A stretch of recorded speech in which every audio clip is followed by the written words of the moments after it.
All right, a couple of things about using Senyos Laser Dub. Man, this is incredible stuff, and I use it on so many different paddle patterns. It's easy to shape, it stacks really well, holds a ton of water, and just really breathes underwater. It is a great head material or body material, or even in a dubbing brush material when when it's used properly.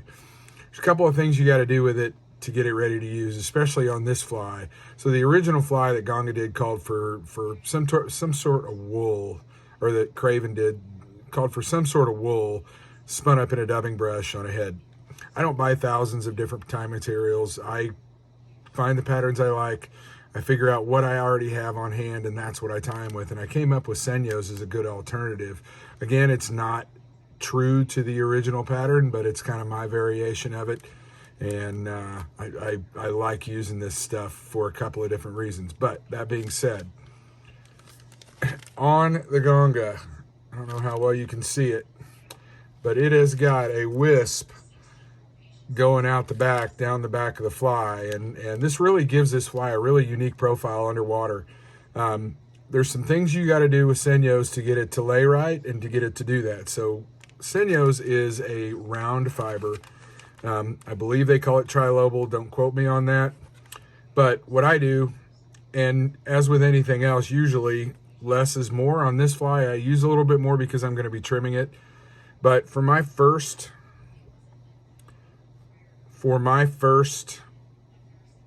placement, which is going to be that wing, if you will, that goes back on the fly like this, I get a little bit more out. And the way to get this stuff to lay right is by twisting it. Tear it, twist it. Tear it, twist it. And you're just rolling those fibers around to get them to align. And you'll notice the more that you do that, the harder it's going to be to pull apart. And that is just exactly what you want. You want to align those fibers. And we want that first clump that goes in right here to lean back on the fly and be that ring, that wing that gives this fly kind of its unique shape. And so that's the way you use Senyos. And it's just about with every single pattern you do is tear it, get the length you want, twist it. Now I'm not just twisting, I'm also twisting and pulling my hands apart from each other. You're going to get some slop in there, don't worry about that. And for this fly, I want that long wing. I'm going to lay that first one right there,